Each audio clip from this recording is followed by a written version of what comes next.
بسم اللہ الرحمن الرحیم ام تحسب ان اکثرهم یسمعون او یعقلون۔ خداوند عالم پیغمبر خدا سے مخاطب ہیں، فرماتے ہیں کہ اے حبیب، آیا آپ گمان کر رہے ہو کہ ان بے شک اکثرهم، ان مشرکین میں سے اکثر لوگ، یسمعون کہ وہ آپ کی باتیں سنتے ہیں، او یعقلون یا سننے کے بعد وہ آپ کی باتوں پہ غور کرتے ہیں، تفکر کرتے ہیں۔ ایسا نہیں ہے، آپ ایسا گمان کر رہے ہیں، حقیقت میں ایسا نہیں ہے۔ کیوں؟ انہم الا کالانعام، نہیں ہے یہ مشرک لوگ الا ہے تو یہ جانوروں کی طرح ہیں، انعام جانوروں کی طرح ہیں، بل ہم اضل سبیلا، بلکہ جانوروں سے بھی یہ لوگ بدتر ہیں۔ کیوں؟ جانور کے پاس عقل نہیں ہے، اس کے باوجود جانور سمجھتا ہے جہاں پہ ان کا فائدہ ہے اس کی طرف جانا ہے، جہاں پہ نقصان ہے اس سے خود کو اپنے کو محفوظ رکھتا ہے۔ انسان کے پاس عقل و شعور ہوتے ہوئے وہ اپنے نقصان کا کام کر رہا ہے۔ یہ دنیا میں جو گناہ کر رہے ہیں انسان کی بربادی ہے، انسان کی نقصان ہے، اربوں سال تک انسان جو ہے آگ میں جلنا ہے۔ اس کے باوجود انسان کو نبی بھیجا، شعور دیا، عقل دیا، اس کے باوجود انسان اپنے نقصان کے کام کر رہا ہے، تو یہ جانوروں سے بدتر ہے۔ پہلے آیت میں خدا تعالیٰ نے فرمایا کیا؟ تعجب سے، ارائیت من اتخذ الہہ ہوا، اے حبیب آیا آپ نے دیکھا اس شخص کو جس نے اپنے نفس کو خدا بنا کے بیٹھا ہے، اپنے ہوا کو، اپنی مرضی کو خدا بنا کے بیٹھا ہے۔ اب خدا دوسری آیت میں فرماتے ہیں آپ نے گمان کیا ان لوگوں کے بارے میں کہ یہ لوگ سنتے ہیں، یہ لوگ تعقل کرتے ہیں، عقل سے کام لیتے ہیں؟ نہیں، یہ ہوائے نفس کی پیروی کرتے ہیں، ہوا کو اپنے لیے خدا بنا کے بیٹھے ہیں۔ اسی لیے کہ اپنے نفس کو خدا بنانے کی وجہ سے یہ لوگ جانوروں کی طرح ہیں، بلکہ جانوروں سے بھی بدتر ہے۔ خداوند عالم نے، اگر انسان کیوں اس طرح جانوروں سے بدتر ہوتا ہے؟ انسان کے پاس سب کچھ ہے، عقل، شعور، انبیاء، سب کچھ ہونے کے باوجود کیوں یہ خداوند عالم مخاطب ہے انسان سے کہ آپ جانوروں سے بدتر ہیں؟ اس وجہ سے کہ سورہ اعراف میں خداوند عالم فرماتے ہیں وَلَقَدْ ذَرَأْنَا لِجَهَنَّمَ كَثِيرًا مِنَ الْجِنِّ وَالْإِنسِ لَهُمْ قُلُوبٌ لَا يَعْقِلُونَ بِهَا وَلَهُمْ أَعْيُنٌ لَا يُبْصِرُونَ بِهَا وَلَهُمْ آذَانٌ لَا يَسْمَعُونَ بِهَا أُولَٰئِكَ كَالْأَنْعَامِ۔ وہاں پہ بھی خداوند عالم فرماتے ہیں یہ لوگ عقل سے کام نہیں لے رہے ہیں، شعور سے کام نہیں لے رہے ہیں، یہ لوگ جانوروں کی طرح ہیں، بل ہم اضل، بلکہ جانوروں سے بدتر ہے۔ کیوں؟ کیونکہ اولئک هم الغافلون، علت بیان کر رہے ہیں کہ یہ لوگ غافل ہیں۔ انسان اپنے ہدف سے غافل ہو، اپنے مقصد سے غافل ہو تو یہ انسان اتنا پست ہوتا ہے کہ جانوروں سے بھی بدتر ہوتا ہے۔ الم تر الی ربک، اب خداوند عالم اپنے بارے میں دلیل لا رہا ہے کہ خدا کی خدائی کے بارے میں جو ادلے، جو دلیل ہے وہ پیش کر رہا ہے کہ اے حبیب آپ نہیں دیکھ رہے ہو الی ربک، اپنے رب کی طرف، یعنی اپنے رب کی طرف یہاں مضاف حذف ہے کیا؟ الم تر الی فعل ربک، آیا آپ اپنے رب کے کاموں کو نہیں دیکھ رہے ہو؟ کیسے اپنے رب کے کام؟ کیف مد الظل، کیسے آپ کے رب نے سائے کو پھیلایا ہے۔ صبح کے وقت دیکھیں سائے جو ہے نا پھیلا ہوا ہے، جب ظہر کی طرف سورج جو ہے نا آسمان کی طرف بڑھ رہا ہے تو سایہ کم ہوتا جا رہا ہے، سایہ گھٹتا جا رہا ہے۔ وَلَوْ شَاءَ لَجَعَلَهُ سَاكِنًا، اگر خدا چاہتا تو اس سائے کو اسی طرح رکھتا، یعنی اشارے کنائے کہ اگر خدا مطالب چاہتا تو ہمیشہ تاریکی ہوتی، رات ہی رات ہوتا، تو اس وقت کیا ہوتا؟ رات کی تاریکی میں آپ کو کچھ نظر نہیں آتا، آپ کو زندگی گزارنے کے سامان فراہم نہیں ہوتے، راستے فراہم نہیں ہوتے۔ لیکن خدا عالم نے کیا کیا؟ ایک عرصے تک آپ کے لیے سایہ، ایک عرصے تک آپ کے لیے تاریکی، ایک عرصے تک آپ کے لیے نور اور روشنی کرا دی تاکہ آپ زندگی گزار سکو۔ ثم جعلنا الشمس علیہ دلیلا، پھر سائے کو پھیلانے کے بعد خدا عالم نے اس سائے کے اوپر شمس کو، سورج کو دلیل بنایا۔ سورج ہے تو سایہ ہے، سورج نہ ہو تو سایہ ہی نظر ہے، وہاں تاریکی ہے۔ سورج ہو تو کیا ہوتا ہے؟ ایک طرف سورج کی شعائیں پڑتی ہیں، ایک طرف جو ہے نا سایہ ہوتا ہے۔ یہ خدا عالم کی طرف سے فضل ہے، کرم ہے، دلیل ہے۔ ثم قبضناہ الینا قبضا یسیرا، پھر خدا عالم نے قبضناہ لے لیا اپنے طرف، قبض کیا، اکٹھا کیا، جمع کیا، ہو اس سائے کو، الینا اپنے طرف، قبضا یسیرا، اور یہ قبض کرنا، یہ اکٹھا کرنا، اس سائے کو اپنے طرف واپس لے جانا ہے خدا کے لیے بہت ہی آسان ہے، یسیرا آسان ہے۔ اور اسی طرح خدا تعالیٰ اپنی نعمات کو یاد کرا رہا ہے، اپنی دلیلوں کو بیان کر رہے ہیں۔ وَهُوَ الَّذِي جَعَلَ لَكُمُ اللَّيْلَ لِبَاسًا، وہ خدا وہ ہے جس نے آپ لوگوں کے لیے قرار دیا ہے رات کو، کیا کرا دیا؟ لباس، رات کو آپ کے لیے لباس کرا دیا۔ جس طرح لباس انسان کو سکون دیتے، لباس کے ذریعے سے انسان سکون میں، لباس کی وجہ سے انسان کی جو ہے نا جو پوشیدہ یعنی چیزیں ہیں انسان کے جسم میں جو چھپانے کی چیزیں ان کو چھپا سکتے ہو. اسی طرح رات میں آپ کے بہت سارے عیوب کو چھپا رہے ہیں، رات کی تاریکی میں آپ سکون کر رہے ہو. وَالنَّوْمَ سُبَاتًا، اور خداوند عالم نے قرار دیا آپ کے لیے نیند کو سبات قرار دیا، یعنی سکون اور آرام کی کیا ہے ذریعہ قرار دیا، آرامش قرار دیا. اگر نیند نہ ہوتی تو انسان پاگل ہوتا ہے. اب ہم جو ہے سکون سے سوتے ہیں تو ہمیں پتہ نہیں چلتا یہ کیسی عظیم نعمت ہے. ایک بندہ مجھے ملا تھا، کہہ رہا تھی کوئی ایسی بیماری کی وجہ سے 60 دن ہو گیا آج تک میں نہیں سویا ہوں. 60 دن، 2 مہینے مکمل نہیں سویا ہوں.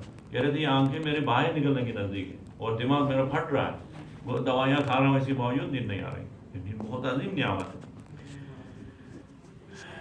لیکن نعمت سے جتنا ہو سکے فائدہ اٹھانے کے لیے دن بھر سو کے نہیں بیٹھنا، رات و دن 24 گھنٹے. نعمت اتنی ہے جتنے سونا ہے. خدا عمدان کہنے کی اس شخص کے اوپر غضبناک ہے جو حقوق کو چھوڑ کے سو رہا ہے. حق ہے اس کے خدا کے حق ہے نماز پڑھنے کے لیے جاگنا ہے، لوگوں کے حق ہے ان کے لیے روٹی دینا ہے، ان کے لیے بندوبست کرنا ہے، درس پڑھنا ہے. اس وقت لوگوں کے حق اور خدا کے حق اور وہ سو گئے تو خدا اس کے اوپر غضبناک ہے.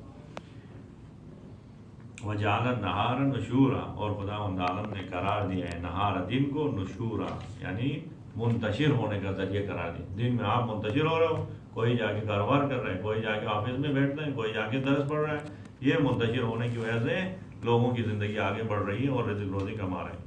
وَهُوَ الَّذِي أَرْسَلَ الرِّيَاحَ بُشْرًا بَيْنَ يَدَيْ رَحْمَتِهِ، وہ خدا وہ ہے جس نے بھیجا ہے ریاح ہواؤں کو. کیوں بھیجا ہے؟ بشرن بشارت کے طور پہ، خوشخبری کے طور پہ. بین یدی رحمتی، اپنے رحمت کے آگے آگے. رحمت کیا ہے؟ بارش ہے. خدا عالم کی طرف سے جو پانی بارش کے زمین پہ آ رہا ہے یہ باران رحمت ہے.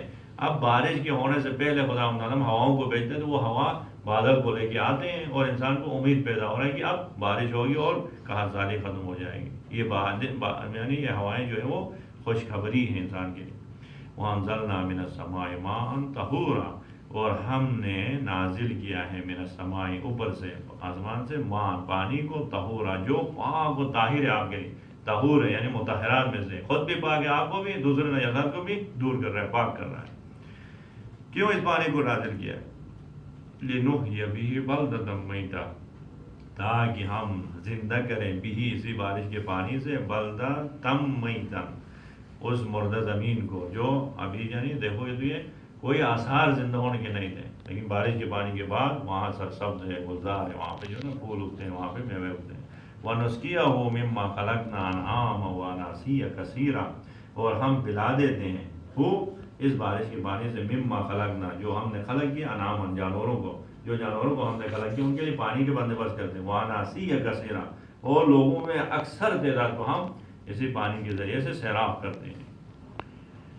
بارش کا پانی بہت عظیم نعمت ہے. اسی طرح هو الذی انزل من السماء ماء لکم منه شراب ومنه شجر فیہ تسیمون، یہ سورۃ بقرہ کے نال میں خدا فرماتے ہیں کہ بارش کے پانی آپ کے لیے رحمت ہے، آپ اسے پی رہے ہو، آپ اسے درختوں کے لیے پانی دے رہے ہو، اپنے جانوروں کو پانی دے رہے ہو. اور آگے کیا کہہ رہے ہیں خدا فرماتے ہیں وَقُلْ وَلَقَدْ صَرَّفْنَاهُ بَيْنَهُمْ، اور بے شک ہم نے صرفنا ہو مختلف انداز میں گما پھرا کے ہو اس بارش کے پانی کو بینہم آپ کے درمیان نازل کیا ہے. لیذکروا، تاکہ آپ تذکر لو. اگر بارش کی پانی ایک ہی جگہ میں بار بار نازل ہوتا ہے تو کیا ہوتا ہے؟ بارش کی پانی سے وہ زمین تباہ و برباد ہو جاتی ہے. 5 منٹ 10 منٹ بارش ہونے کے بعد تھوڑا رکتے ہیں تاکہ زمین جذب کرے، پھر دوبارہ بارش ہو رہی، پھر دوسری جگہ میں بارش ہو رہی. اس طرح خدا تعالیٰ مختلف انداز میں اپنے نعمتوں کا آپ کے اوپر نازل کیے. کیوں؟ لیذکروا، تاکہ آپ خدا کی نعمتوں کو یاد کرو گے. فابا اکثر الناس الا کفورا، انکار کیا اکثر لوگوں کی اکثریت نے انکار کیا خدا کی نعمتوں کو یاد کرنے سے. وہ خدا کی نعمتیں کھا رہے ہیں لیکن نعمتیں یاد کرنے کے لیے تیار نہیں ہیں. بس الا کفورا، ہاں لوگوں میں ایک کام ہو چکا ہے، خدا کی نعمتیں کھاتے جا رہے ہیں اور انکار کرتے جا رہے ہیں، کفر کرتے جا رہے ہیں. وَلَوْ شِئْنَا، اگر ہم چاہتے لَبَعَثْنَا، تو حتماً بھیج دیتے، مبعوث کر دے فی کل قریۃ نذیرا، ہر شہر میں ہر گاؤں میں ایک نذیر کو، ایک نبی کو بھیجتے. جس طرح بارش کو ہر جگہ جگہ ہم نے نازل کیا ہے، اسی طرح مانوی نعمات، مانوی جو ہے نا ہدایت کی برکت، مانوی جو بارش ہے، بارش جو انبیاء ہیں، انبیاء کی وجہ سے لوگ زندہ ہو رہے ہیں، لوگوں کے اندر روح ہے، حیات پیدا ہو رہی ہے. اگر خدا تعالیٰ چاہ رہا ہے جس طرح ہم نے زمین کو زندہ کرنے کے لیے جگہ جگہ بارش کی، اسی طرح اگر ہم چاہتے تو ہر جگہ ہر قریے میں ایک نبی کو بھیجتے، لیکن ہم نے اے نبی اے خاتم الانبیاء آپ اکیلے کو بھیجیں، یہ آپ کے اوپر احسان اور امت کے اوپر احسان ہے کہ ایک نبی پوری کائنات کے لیے، پوری دنیا کے لیے رحمت للعالمین بن کے بھیجا۔ چھوٹے چھوٹے انبیاء بھیجتے ہر جگہ میں کر سکتے تھے ہم، لیکن ہم نے خاتم الانبیاء عقل کل کو بھیجا، وما ارسلناک الا رحمۃ للعالمین بنا کے بھیجا، ایک نبی کو بھیجا تاکہ سارے ایک ہی نبی کے کلمہ کو آپس میں محبت و الفت کے ساتھ رہیں۔ وما کان الناس الا امۃ واحدہ، تمام لوگ ایک ہی امت کے بن جائیں۔ وَلَبَعَثْنَا فِي كُلِّ قَرْيَةٍ نَذِيرًا۔ اب کیا خداوند عالم نبی پاک سے مخاطب ہو کے فرماتے ہیں فَلَا تُطِعِ الْكَافِرِينَ، اے حبیب آپ کافر لوگوں کی اطاعت نہیں کریں، کافر جو آپ سے تقاضے کرتے ہیں آپ ان کی پیروی نہیں کریں۔ وَجَاهِدْهُمْ بِهِ جِهَادًا كَبِيرًا، اور آپ جہاد کریں، جاہدہم جہاد کریں بھی اس قرآن کے ذریعے سے جہاد کبیرہ، ان کافروں کے ساتھ، ان منافقین کے ساتھ، ان مشرکین کے ساتھ جہاد کبیر کریں، جہاد اکبر کریں۔ دیکھیں ہم جو نا ہر ایک تڑپ رہے ہیں کہ شہادت کی موت، شہادت کی موت، انسان شہادت کی موت کے اپنے لیے سعادت سمجھتے ہیں، جہاد میں جانا سعادت ہے، لیکن جہاد وہ اصغر ہے، جہاد اصغر قرآن کے ذریعے سے جہاد کرنا، علم کے ذریعے سے جہاد کرنا، علم کے ذریعے سے لوگوں کو تاریکی سے نکال کے نور میں داخل کرنا، علم کے ذریعے سے لوگوں کے شبہات کو دور کرنا، یہ خداوند تعالیٰ فرماتے ہیں جہاد کبیر ہے، جہاد اکبر ہے۔ اسی لیے پیغمبر خدا نے بھی جب ایک جنگ سے واپس آ رہے تو کیا کہا مرحبا بکم، آپ کے اوپر مرحبا، آواز ہے جہاد اصغر کر کے آئے، اب جہاد اکبر ہے۔ جہاد اکبر کیا ہے؟ نفس کے ساتھ جہاد، علم کے ذریعے سے لوگوں کو پیغام پہنچانا۔ یہ جو پیغمبر خدا کی مشہور حدیث ہے کیا مداد العلماء افضل من دماء الشہداء، وہ بھی اسی کی طرف اشارہ ہے۔ علماء کی کیا ہے قلم کی سیاہی شہداء کے خون سے افضل ہے، اس لیے کہ علماء کی سیاہی جو ہے نا وہ ہے جس نے شہداء کو دین خدا میں، راہ خدا میں خون دینے کی جذبہ پیدا کیا۔ شہداء شہید ہونے کے لیے تیار نہیں ہوتے اگر علماء کی واعظ و نصیحت نہیں ہوتی، علماء کی سیاہی نہ ہوتی تو۔ علماء کی سیاہی کے اندر وہ طاقت ہے کہ شہداء جو ہے جا کے خدا کی راہ میں اپنا خون دے رہے ہیں۔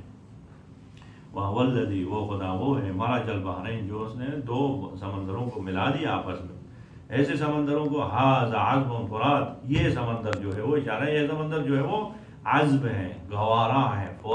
عذب ہے یعنی بہت ہی میٹھا ہے، فرات اور گوارا ہے، بہت میٹھا ہے، ایک سمندر کا پانی میٹھا اور گوارا ہے۔ وَهَٰذَا مِلْحٌ وَجَاجٌ، اور ایک پانی سمندر کے کیا ہے بہت ہی کھارا اور کھٹا ہے۔ وَجَعَلَ بَيْنَهُمَا بَرْزَخًا، اور ان دو سمندروں کو ملانے کے ساتھ خدا نے درمیان میں ایک جدائی رکھ دی ہے، پانی آپس میں ملا ہے لیکن برزخ ایسا ہے کہ وہ حجرا محجورا، وہاں ایک دوسرے کے ذائقے کو آپس میں ملنے سے روک کے رکھا ہے اس نے۔ ایسے دیکھیں خدا کے اندر طاقت ہے، دو سمندروں کو ملا رہے ہیں لیکن میٹھا میٹھا ہے اور کھٹا کھٹا، اور شور نمکین پانی نمکین ہے، ملے ہیں، آنکھوں سے دیکھو تو وہ ملے ہوئے ہیں لیکن مزہ جب چکھ رہے ہو تو اس کا پانی میٹھا ہے اور اس کا پانی جو ہے نا کڑوا ہے۔ یہ خدا کی قدرت ہے، طاقت ہے۔ وَهُوَ الَّذِي خَلَقَ مِنَ الْمَاءِ بَشَرًا، وہ خدا وہ ہے جس نے پانی سے انسان کو پیدا کیا، بشر کو پیدا کیا۔ اور سورہ مبارکہ انبیاء میں کیا فرمایا وَجَعَلْنَا مِنَ الْمَاءِ كُلَّ شَيْءٍ حَيٍّ، ہر چیز کو خداوند عالم نے، ہر زندہ چیز کو پانی سے پیدا کیا ہے۔ اور یہاں پہ پھر تقویت کرتے ہوئے فرماتا ہے کہ ہم نے انسان کو پانی سے پیدا کیا، فَجَعَلَهُ نَسَبًا وَصِهْرًا، پانی سے پیدا کرنے کے بعد کیا کرا دیا، بس انسان کے لیے کرا دیا نسب کو، نسب یعنی جو باپ کی طرف جو رشتہ دار ہیں ان کو نسب کہتے ہیں، وَصِهْرًا، اور جو ماں کی طرف رشتہ داری ہے، نانا نانی اور یہ سارے ماموں چاچا، یہ سارے یعنی رشتہ دار کو کرا دیا۔ ایک نطفہ جو ہے نا انسان ایک نطفہ تھا، ایک نطفے کی شکل میں دنیا میں آیا، اور یہی نطفہ جو ہے نا کل کیا کہہ رہا ہے یہ میرے دادا ہے، یہ میرے جو ہے نا ماموں ہے، یہ میرے چاچا ہے، یہ میرے خالہ ہے، یہ میری نانی ہے، یہ سارے اسی ایک نطفے سے ہم نے رشتے قرار دیے۔ یہ خدا کی طاقت ہے، قدرت ہے۔ وَكَانَ رَبُّكَ قَدِيرًا، اور آپ کا رب اس سب کے کاموں کو انجام دینے کی قدرت رکھتا ہے۔ وَيَعْبُدُونَ مِن دُونِ اللَّهِ، اور یہ بدبخت لوگ خدا کو چھوڑ کے دوسروں کی عبادت کر رہے ہیں، یہ کوئی ایسی چیزوں کی بات کر رہے ہیں مَا لَا يَنفَعُهُمْ وَلَا يَضُرُّهُمْ، نہ ان کو یہ فائدہ پہنچا سکتے ہیں نہ نقصان پہنچا سکتے، ایسے بتوں کے پتھروں کی عبادت میں لگے ہو۔ خدا کی یہ قدرت ہے، آپ کے لیے خدا بارش نازل کر رہے ہیں، آپ کے لیے خدا انبیاء بھیج رہے ہیں، آپ کے لیے خدا جو ہے نا پانی سے آپ جو ہے انسان بنا رہے ہیں۔ یہ اس خدا کو چھوڑ کے انہوں نے جا کے بتوں کے سامنے جھکے ہوئے ہیں۔ وَكَانَ الْكَافِرُ عَلَىٰ رَبِّهِ ظَهِيرًا، یہاں تک نہیں ہے کہ صرف ان کی عبادت کریں بلکہ کافر اپنے رب کی مدد میں ایک دوسروں کے پشت پناہ بن چکے ہیں، ظہیر ایک دوسروں کے مدد کرتے ہوئے بتوں کی کیا ہے ترویج کر رہے ہیں، بتوں کی عبادت کی ترویج کر رہے ہیں، اور مسلمان ادھر بیٹھے ہیں ایک دوسرے کو کافر کہتے ہوئے بیٹھے ہیں، کافر ایک دوسرے کی مدد کر رہے ہیں اپنے جھوٹے خداؤں کی ترویج میں، اور مسلمان بدبخت جو ہیں وہ ایک دوسرے کو کافر کہتے ہوئے اپنے خدا کو بھول چکے ہیں۔ خداوند عالم ہم سب کو توحید کے ساتھ زندگی گزارنے کی توفیق نصیب فرمائے۔ وصلی اللہ علی محمد وآلہ الطیبین الطاہرین۔ اللہم